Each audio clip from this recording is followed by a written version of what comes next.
My name is Catherine Parnell, or Kat actually, and along with Max Fraser, we started Birch Bark Editing a little while ago. It seems like just yesterday, but it's been longer than that. And we have had a wonderful time hosting events, running workshops, and we have a mix and meet gathering.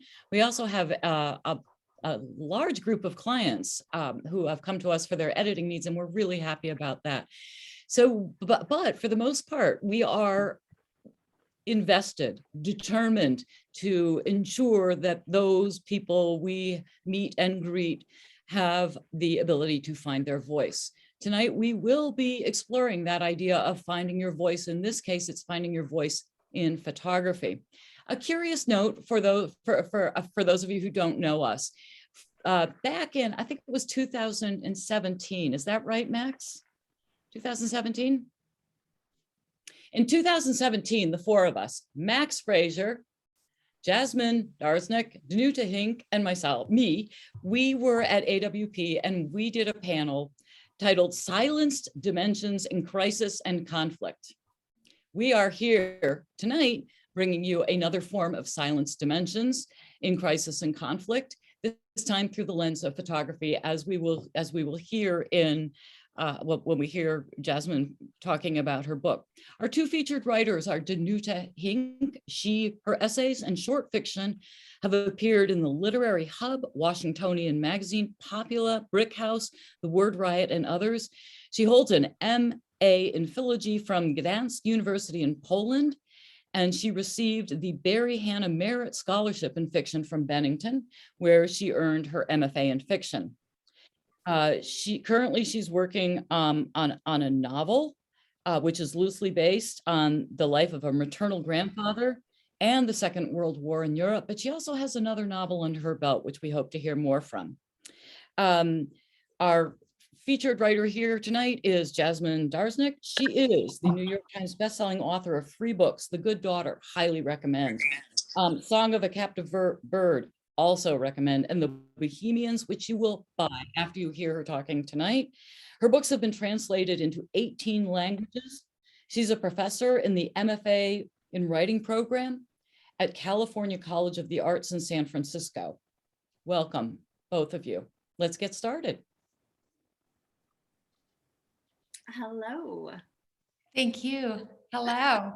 Hi, Jasmin. I'm very happy to be here. Hello, everyone. Nice to see a wonderful audience. So I think we will ask Jasmin to read for us and maybe start to put us in the mood of her amazing novel that we all enjoyed. And then we'll proceed to questions. Sure. So thank you, Kat, for that wonderful, warm welcome. And this feels like a homecoming. Whenever I'm with my Bennington people, it feels like a homecoming. So this is really special. I wanted to tell you just a little bit about the novel because you might not have read it, or you don't know about what it's about even. So you can see the beautiful backgrounds that Kat and Max have behind them of the cover of the novel. It came out in April, and it's a novel about the early life of Dorothea Lange. So Dorothea Lange is a photographer that, if you know her work, it's most likely the photograph Migrant Mother, which is probably the most reproduced photograph in all of history, I think. Certainly it's very, very well known. And many people know her for her work during the Depression. What they don't know, and I didn't know before I started writing this book, is that she came to San Francisco as a young woman in 1923. And she was a bohemian in the city through the 1920s. I grew up in San Francisco Bay Area. I never knew this. I had never seen Lange associated with the city. Maybe I knew that she was California based, but thinking about her as a young woman gave me such a different perspective onto who she was and where she came from. So the novel is set in 1918. I'm going to read just a wee bit of it. And it's about these early years of her coming of age. It's also a love letter to San Francisco, Bohemian San Francisco of the 1920s, which is both a really complicated and wondrous place. So let me just give you the tiniest little taste, if you will, of the novel. The first and most important thing that happened to me when I came to San Francisco was that I learned what it felt like to be alone and penniless, to have no tie to the world but fear, hunger, and need. And that's where it all started for me. I set out in the spring of 1918. I was nearly 23, eager and restless with just bobbed hair. I had all sorts of ideas of who and how and where I wanted to be. I'd scrimped for 2 years to save the $142 folded inside my wallet. 2 years of hand-sewn dresses, borrowed books, lunch pails of leftover mackerel and canned beans on stale black bread.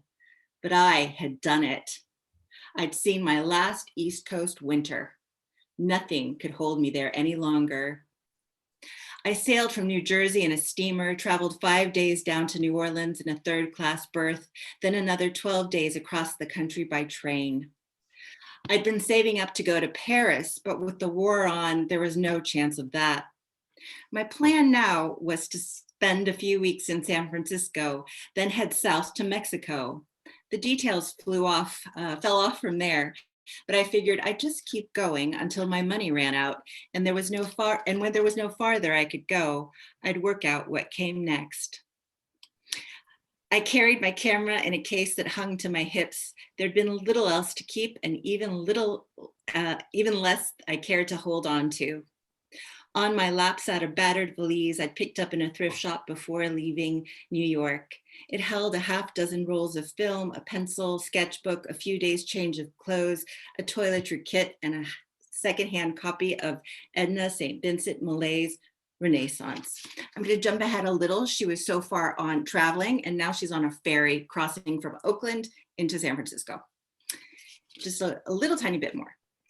The whole business was over so fast. 1 minute the ferry was rocking softly, easing into the terminal, and the next minute it bumped hard against the piles, jostling the passengers and knocking us into one another.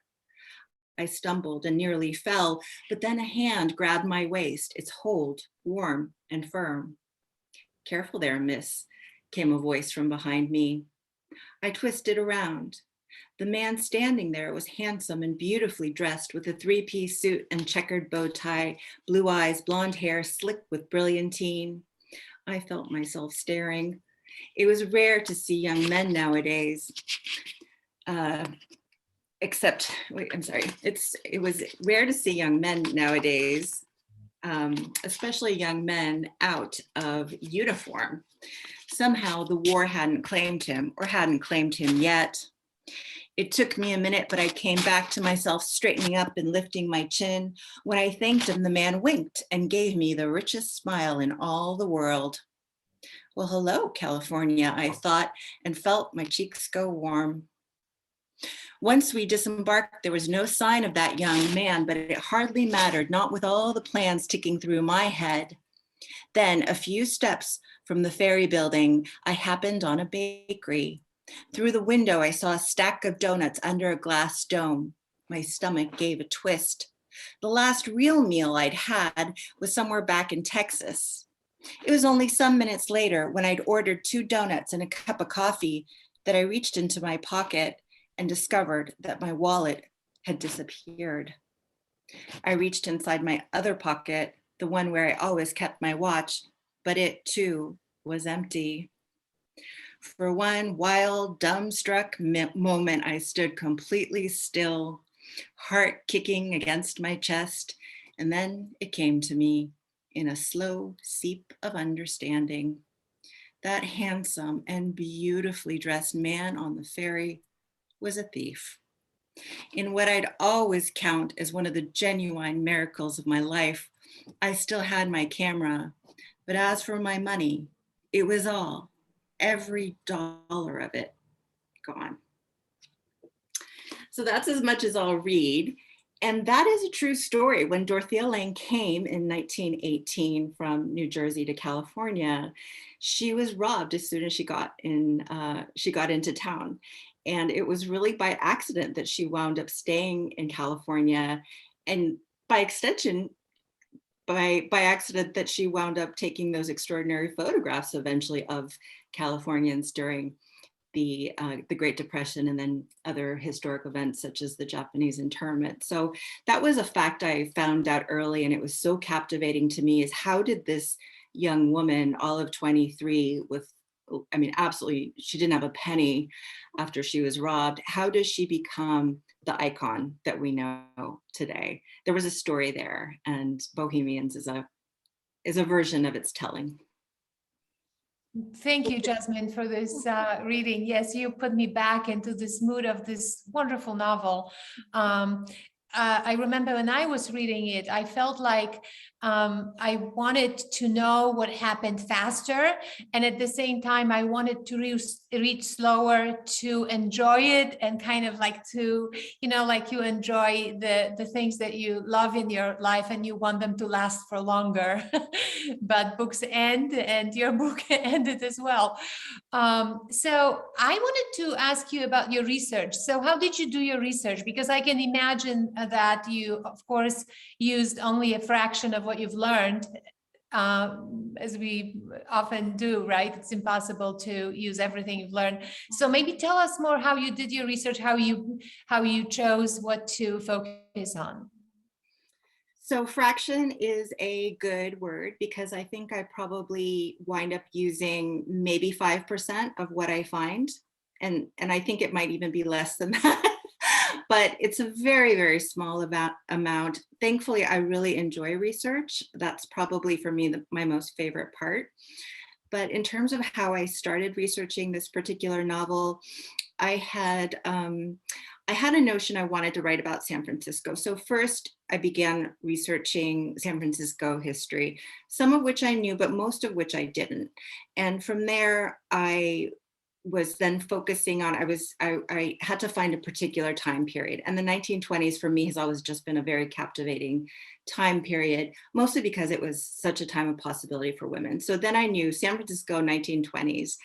And then somewhat by chance, I was teaching in an M.F.A. program here in San Francisco. And one of my students was writing about this place called Monkey Block.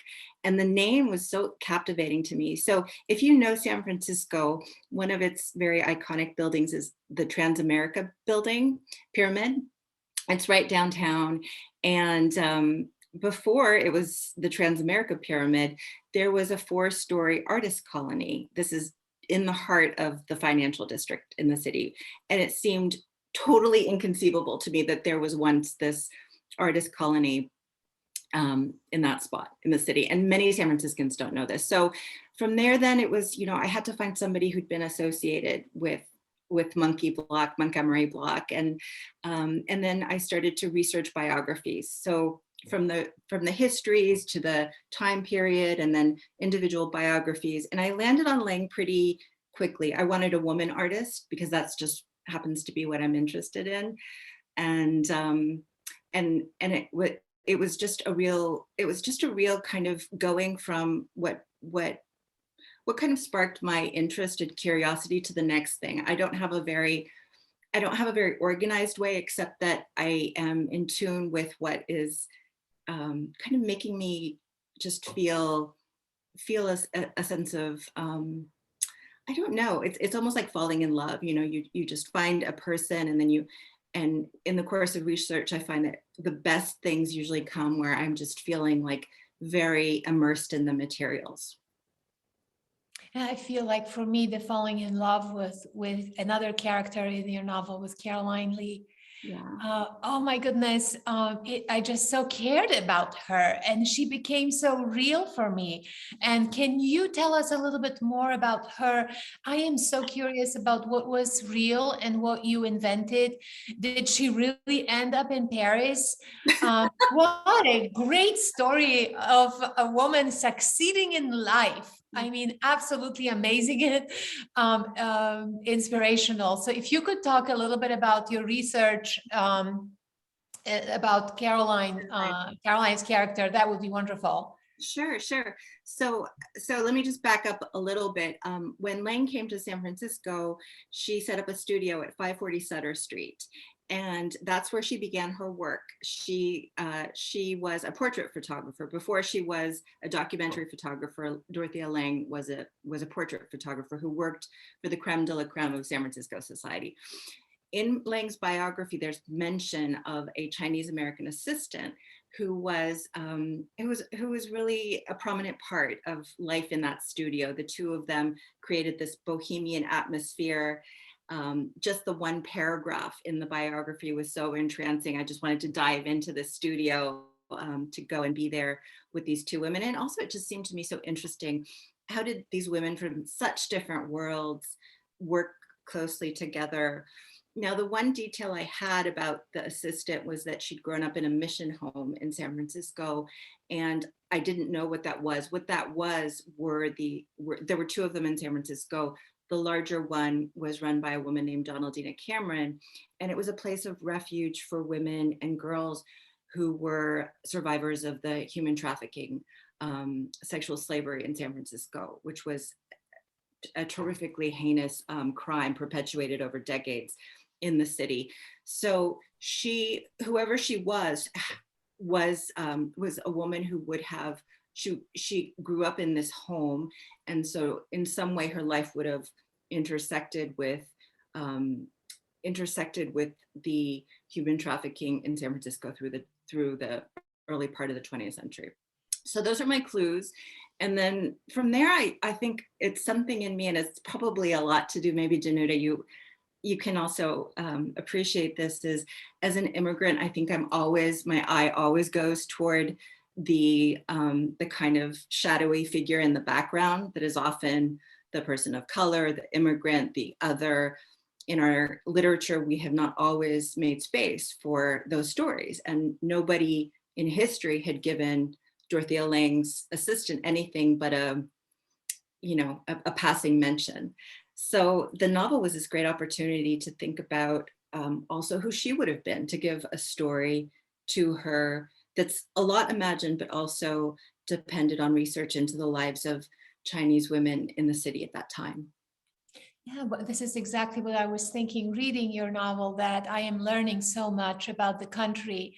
And I was wondering also how many other people have no idea. Am I the only one who doesn't know about women and children, little girls brought here for this very purpose, heinous purpose to the country? And then I realized that maybe I am not alone. Maybe I am not the only one who doesn't understand what was really happening here in the country. And I think many of us think about slavery and the place of slavery in this country in very superficial ways, like, oh, that happened, and this is the past, and we don't think about how it still is like the underlining dark belly of this country that still exists, and how much we should be actually learning from history to understand who we really are as a country. Yeah.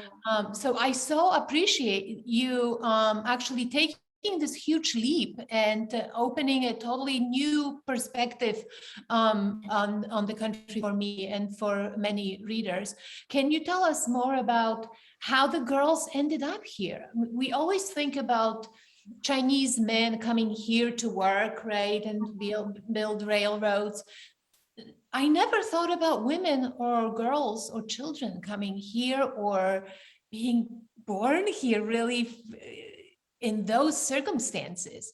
If you could speak a little bit more about this, that would be very useful. Yeah, I can speak a little bit about this. So the girls and women who would have been in San Francisco during this period would have been, to a large degree, they would have been brought over under these auspices to serve as slaves, really, because there was a bar on immigration.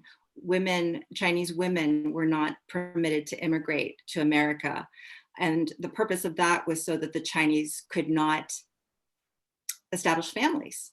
They couldn't establish families. And so this created a certain kind of opportunity for enterprising, evil enterprising forces that brought over girls and young women to the United States to serve in that, in that way, for not just the native Chinese, but at a certain point, I would direct you, the expert or a place you could go if you wanted to learn more is a nonfiction account called White Devil's Daughters. But very quickly, just to tell you, it wasn't only the Chinese community that was underwriting this enterprise. At a certain point, there was something called a municipal crib, and San Franciscan police and politicians would wait for new arrivals, new Chinese women and girls coming off the boats, and accompanying them to the brothel. Yeah, I mean, it was that degree of that kind of, that kind of horrific, yeah, I mean, that kind of situation. And so there were very few, they had very few people who would rally around their cause. They were, as a group of people, they really didn't have a voice. And it came to the work of missionaries in San Francisco, Donaldina Camera. It was their work to offer refuge to these girls and young women, and also to rally in the halls of justice for protections. It took a long time, but by the 1930s, there was the beginning of the end. Thank you for that. I also wanted to ask you if did you intend to draw parallels around racism and the Spanish flu, or was this a coincidence? People say when they read Bohemians that it feels almost uncanny. Well, first of all, there's the racism, the white nationalism. I did not know when I started the book that there was white nationalism, and that in many ways the epicenter of it was in California. This was part of my education as I was writing the novel. Intention is an interesting question. These are things I care about in real life.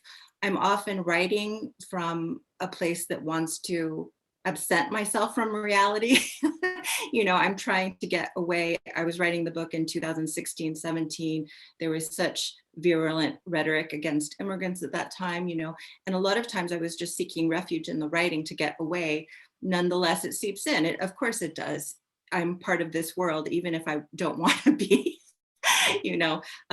So it was an evolution. There are certain things I couldn't have made up. In 1920, a senator from California ran on a campaign, Keep California White. I couldn't have made that up. I didn't know about it before I was researching this book. I could not have made up a flu pandemic. In 1918, when Dorothea Lange arrives, the city's about to be hit by the first wave of the Spanish flu.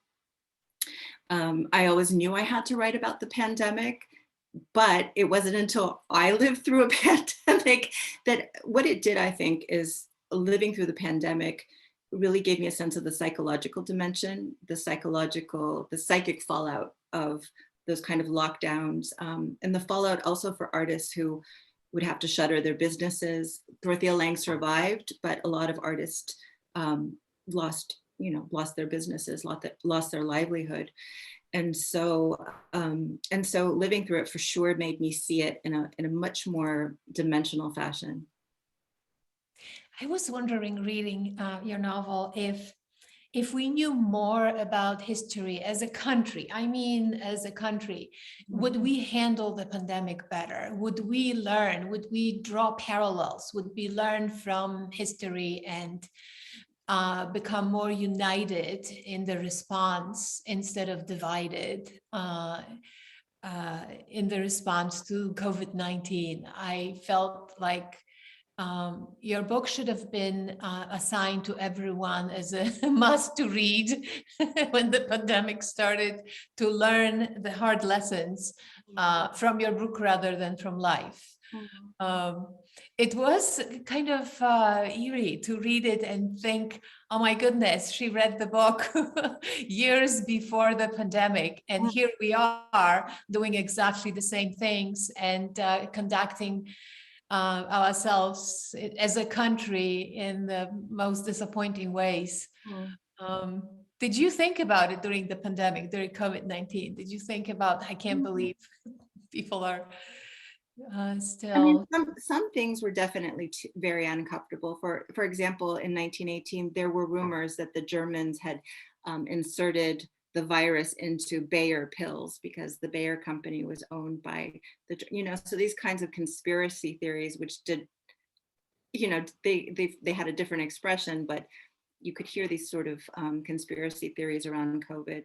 But that's really, I have to say, it's just, as much as I care, again, as a citizen, as a person, as a human being on this planet, I think that that's not really, it's not the most important work I have to do. I have to tell a good story that'll make you care.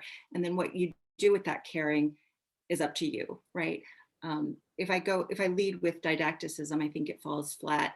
I think that this is the reason why a lot of people don't want to read history, because it feels, sometimes I love reading about history, but this is your opportunity as a writer of historical fiction, is you can tell history in a way, as a story, and people can come to care about historical episodes or people. Let's say Caroline Lee, you fall in love with Caroline, and it can, no guarantee, but it can make you care maybe about people who you never thought to care about before. Yeah. So that's my stance on it, is I'm really here to tell a story, and then where it goes, I hope it goes in a certain direction, but it's not for me. I think this is a great point, that we relate to stories in a way that is more personal, and that's why we sort of draw and care about characters and draw from stories more than from learning history. Talking about this, another question I had for you was about the choices you made, really about Dorothy Lange's life. Like, you did not write about her sons, for example, too much. And I was wondering, like, what is the process for you in choosing what are the elements of one's life that you would like to, if it's historical fiction, you would like to include, and why? And what are the things that you leave out and why? Do you have It's a great question. I always believe that you cannot write a biography. You're not writing a biography. There's a place for the whole story, and that's in a biography. And a novel, I think, if it's to succeed, has to find the story within the history, right? So I wrote about a time period that I felt two things. I felt was less known about Lang. And then secondarily, I felt like I could say something meaningful about it. So Lang of the 30s is really interesting, but I just, I didn't feel myself necessarily pulled. And there have been accounts, people do know her work during that period. So I felt that there was sufficient there were other writers who had told that story. And then as for what part of her life that I, not choosing to write about her children, again, it's just impossible to put in everything. You have to make some really hard choices about where to end the story, for example. So I couldn't end the story, I felt, without a gesture toward who she would become. Yeah, so I had to make some kind of mention of her work during the Depression, but it's just a place where I didn't delve, because I felt the contribution of the novel, if there was a contribution, was in her origin story. So you're never pleased as an artist, and yet I think it's part of the enterprise, is that you must make these hard choices about timeline, about what you emphasize is necessarily going to be a product of your own obsessions. I look back at Lang's life and I see Caroline Lee. To my knowledge, nobody else saw Caroline Lee. Nobody else fastened on this character. And so that's where I had to go and where I went. And I think you've made a wonderful choice, because this book will be read for years to come and remembered because of your interpretation and the choices you've made to make this book your own. Yeah, you made it very personal and universal at the same time, which is, I think, the most difficult thing to do in a novel, that it speaks to the reader's heart so personally, but at the same time draws this wonderful landscape of based in history and many other wonderful characters. So, Kat, these are my questions for Jasmin. I know you have a long list of questions I would like to. I do. I want to thank both of you. That was those questions covered so much for me, and I was really intrigued to hear about the research process. I do have a number of questions. People submitted them ahead of time, and I do have a couple for Danuta as well. So why don't we start though with, and this is a question both of you can answer, and it does apply to both of you. How do you find time for your writing? And what tips would you give authors just starting out on their journey? We do have a number of M.F.A. students in our audience tonight, so I'm sure they would love to hear any tips, any advice. Mm-hmm. Oh my gosh, it's not a $10,000 question. It's like at this point, $1 million question is, how do you find time to write? So I started, I guess to kick us off, I started writing when my son went to preschool. He's 20, he's nearly 21 now. So this is, over a decade ago. And I only had the 3 hours that he was in preschool. And I think I was the most productive of all the eras in my career, the 10 years or 15 years I've been writing, those 2 or 3 hours that I would go, because that was all I had. So I learned early on to make the most of small, relatively shorter bursts of time. And I still work like this. I work probably best if I am setting aside 3, at most 4 hours. And there's something, it's very hard to work intensely for 4 hours. Let me just say that. But if you do it, I enter a state of grace. So short for me, something that's worked a lot is having a practice of these shorter bursts of time. Deadlines are really important. I still am most responsive of all things to deadlines. Those are quite compelling. And something I think about when I teach my students, I do invite them to think about your greater why, and that might seem a little bit, woo-woo. I'm in California, so, we don't talk about this, but I have found in my own writing that often when I am not making progress, it's because I've lost sight of why I'm doing what I'm doing.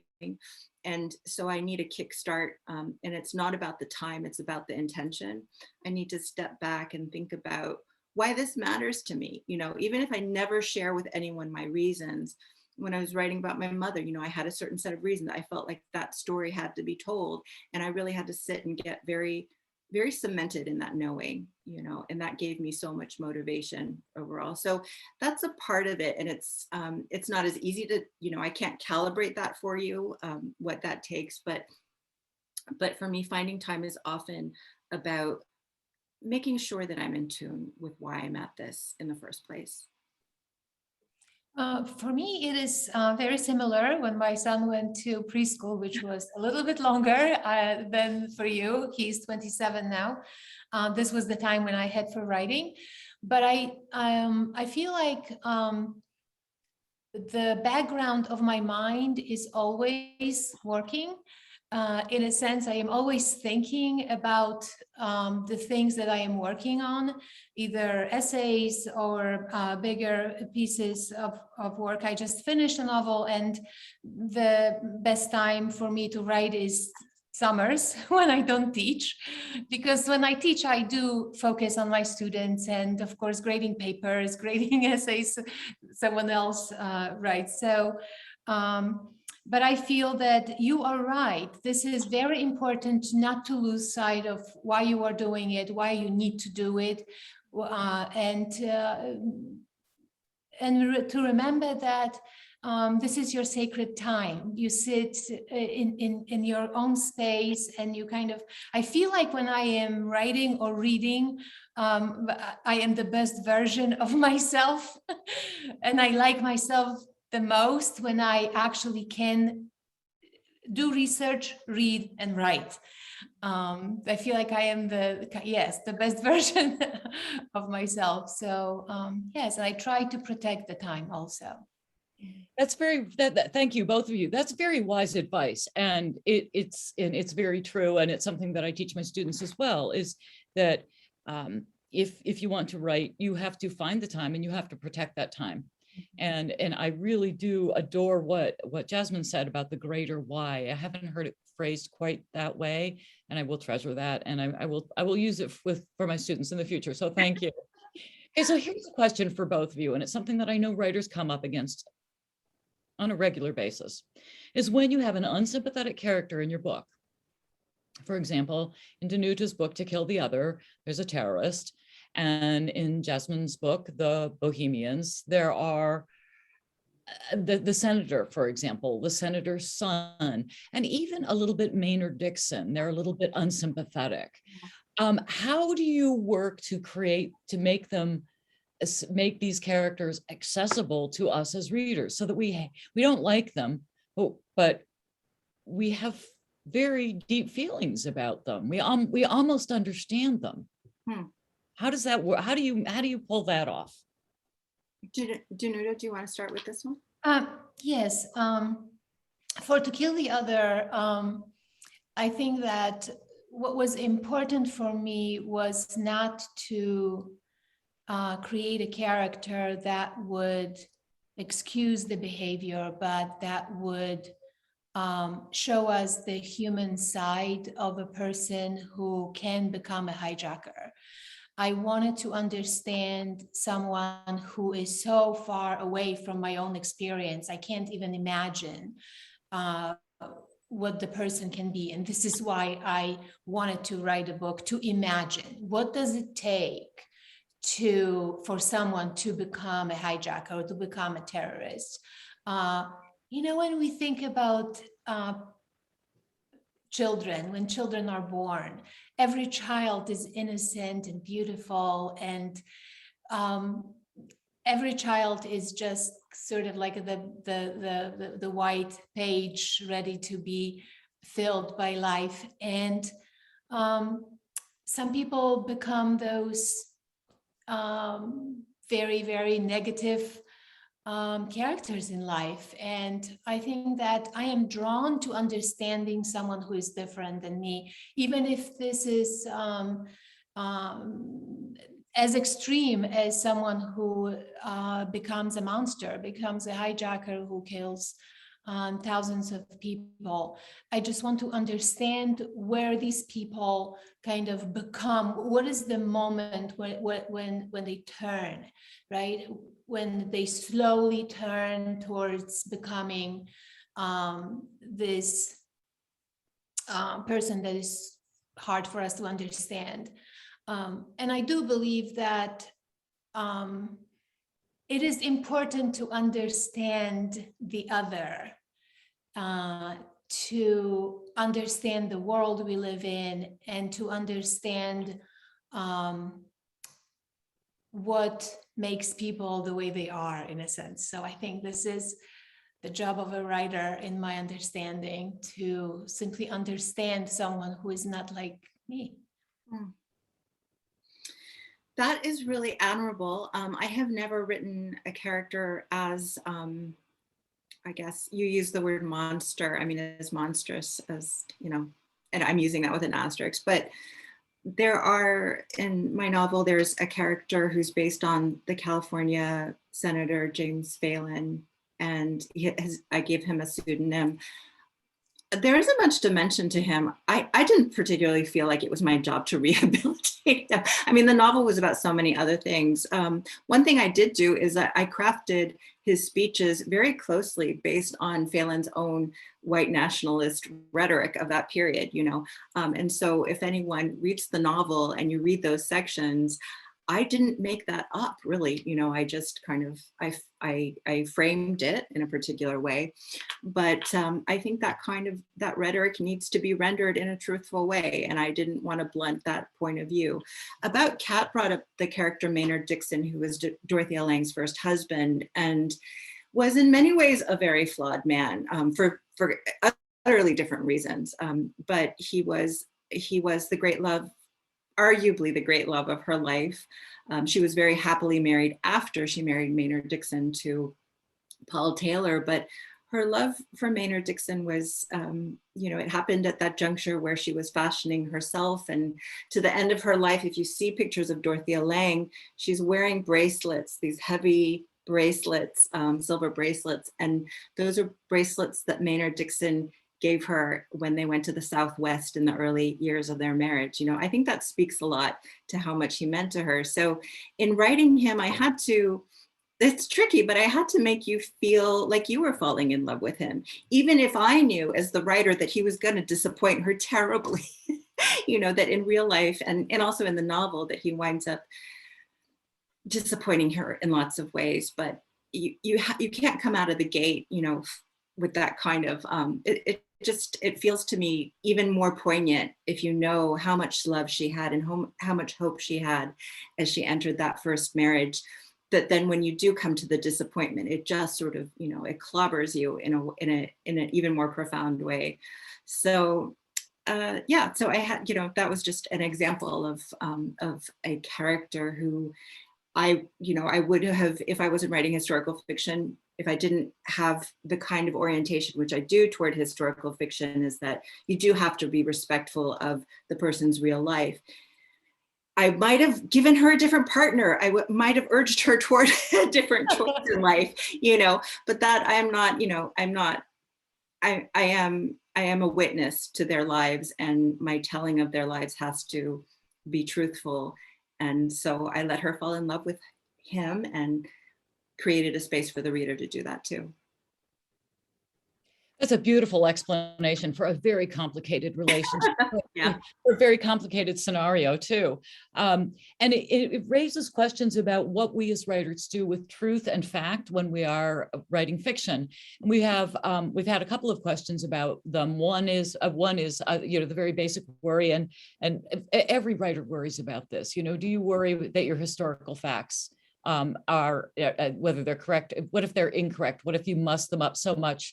I mean massage them so that they don't quite fit the person that they're meant to portray, particularly in the case of Maynard Dixon, or moving through Ansel Adams, for example, that beautiful scene where he's playing the piano. How do you navigate that, the line between truth and fact and fiction, and what is your duty as witness? What is the greater, I hesitate to use these big terms, but what is your greater hope, an epiphanic moment, in terms of an epiphanic moment for a reader when you're conveying these, some of them beautiful truths, some of them ugly? Wow. I thought I could answer the question, and then it got very, very I'm sorry. Got very deep. But I'll take a stab at the beginning of the question. Is everything in the novel has some basis in fact. So I want you, if you know Lange, if you know her biography, if you've read the excellent biography of Lange by Linda Gordon, I want you in reading Bohemians to feel that she's recognizable. Yeah, I see. Okay, I see where she might have gotten that or that. The emphasis might be greater. There might be certain things I plucked away and sort of conveniently tossed aside, but for example, in the novel there's a hint that perhaps Maynard Dixon suffered from mental illness. I would never confer that posthumously on a character if there wasn't some kind of proof of that, right? Not that I'm solving a mystery, but I would never just insert that randomly because it made a better story. On that level of insinuation or retroactive kind of I don't know, diagnoses almost, and looking particularly at an artist's life just feels wrong to me. So I did in that instance build out from some true facts that I found, and my dictum to myself is anything I make up has to be consonant with the truth. So it must feel that it's in some way emerging from the truth as we know it. Where I get excited, and I think that's why for me it was such a terrific addition having Caroline Lee in there because there's so much less about her. With Dorothea, I had to hew along a certain historical line, but because there was so much less about Caroline Lee, there was more to invent. And so these two figures alongside each other, the marquee character about whom a lot is known, and then this sort of shadowy figure, it was a really satisfying combination for me. Oh, and I don't know how to answer. Kat, can you rephrase the second part of the question? I'll tell you what, we'll have a long conversation about it at some point. It's like, it's late at night here and my mind goes into these deep channels. So I do have another question for both of you, and it does have to do with this idea of how you handle difficult moments in a novel. For example, Danuta is writing about terrorism, so there's some pretty difficult things there, and you wrote a scene where it's a rape scene. And how did you as a writer feel in approaching that, and how did you navigate putting that on the page? How do you do it, Danuta? I mean, going to these places that are... So a little bit about history. In To Kill the Other was published years ago, and all the events are historical. So I obsessed doing my research, making sure that everything was accurate, historically accurate. But all my characters in the novel were fictional. They were based on the terrorists, and the main character is based on Muhammad Atta. But other than that, everything is fictional. So for me, I would say that my research led me to those dark places of history, war between Russia and Afghanistan, for example, right? Or the war between Israel and Egypt. So I sort of landed in those dark places of human endeavor because I based my novel in a specific historical moment, and 9/11, of course, was the impetus, and this is why I decided to write a novel to understand what happened. But for me, it was mostly research based on history. So everything sort of, I didn't even have to invent the horrors, right? Because they kind of, I just used history to write about it, yes. Kat, I have had the experience after I was reading actually from my second novel, Song of a Captive Bird, in which there's violence. It's not exactly the same kind of violence, but after reading, a woman came up to me a couple years ago, and she sort of took my hand and she said, "Are you okay?" And I mean, I'm laughing. It was very sweet, and what she meant was essentially, how do you write about this? I mean, it must pain you on some level to be writing about this. And it does. I mean, the pains run deep, and I write from a history in my own family of very dark histories. All of the women in my family experienced stories that are so horrific, I could not make them up. And yet I've done that thing, who said it? It's the writer puts in words what cannot be said in words. And I am so sorry that I've forgotten how to say this, but this is the job. This is your job, is to feel the feelings, go deep into them, and try to find words for that which really often goes unspoken, is suppressed. We used the theme silenced before. Now, having said that, I also, when I was writing about rape, and in the case of the Bohemians, I have not experienced that firsthand. I have experienced sexual assault, but I had not experienced that in my own life.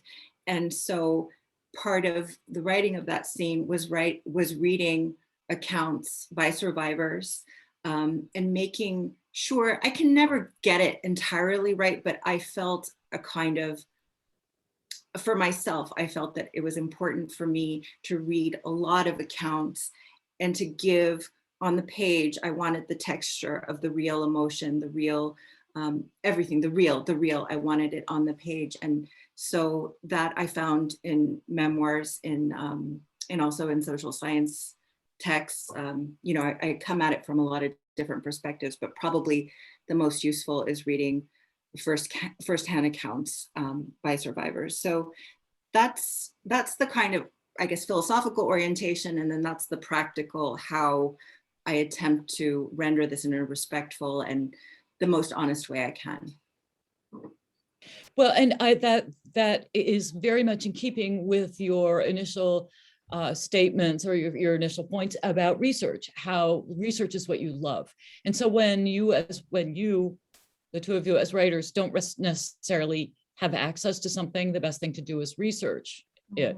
So you're not only doing that for the facts, but you're doing that in order to mine the emotional resonance of a particular event. And both of you have done that really well. I don't want to end this conversation on such a dark note, but it's a very important note. And I hope that the students in this group do take note of some of the words of wisdom that we've heard this evening. Where I would like to end it is, since there is going to be, they've predicted such a hard time in publishing this year in terms of people giving book gifts for the holidays. You're supposed to order your books early. All right, well, quick question for both of you. Aside from your own books, which I heartily endorse, and if I love you, you will be getting one of these books, not you two, but my friends. What books would you recommend? What's at the top of your reading list for this season? What are you loving? Well, that's a hard one. I have actually stopped giving books as gifts because really? I feel that they're not appreciated in the way. There's only one person, my best friend, to whom Bohemians is dedicated. She gets books from me, but everyone else, I'm not. I don't know. It's a very individual thing. So I no longer give gifts to people. I grab for actually the thing I'm reading right now, because I think it is, if you read Bohemians and you want to go into San Francisco Bohemia, this is something I just found. It is a group biography of these three sisters who were making art at about the same time that Lang was in San Francisco. And I think it's such an important and interesting project that she's undertaken, the author of this, and it's Wendy Van Wyck Good. She's recovered the stories of these phenomenal artists whose names have been lost to history. If there weren't books like this, I couldn't do the work I do. And so I do recommend this if you want to get it. Thank you. That's a good one. Danuta? Well, I am reading actually right now Vladimir Nabokov's Speak Memory by Sven Burkert. So, and I really enjoy reading it and understanding Speak Memory, Nabokov's Speak Memory in a different way, like a deeper way. And I feel like what a gift it is that Sven wrote the book, because this gave me the opportunity to read Speak Memory one more time, and now kind of like revisit it and kind of compare my notes with Sven's. But other than that, I'm going to move my laptop because I want to show you what I'm reading also. I will be reading soon. Oh. This is one of my books on the list, Carlson Whitehead's Harlem Shuffle, and another book that, because my laptop is of course on a stack of books that will be reading soon, and I'm sure you also recognize the author. Can't wait. And I was actually thinking about Jasmin's The Bohemians, because you were writing about the real person. And here is Thomas Mann reimagined by Colm Tobin. So yeah, I guess another book that I don't have it with me because we are unpacking the library, as you know, we moved, would be Morgan Jerkins' Call Baby. I can't wait to read her novel.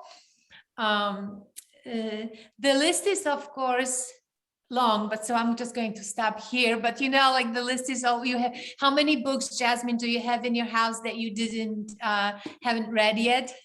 Many. None.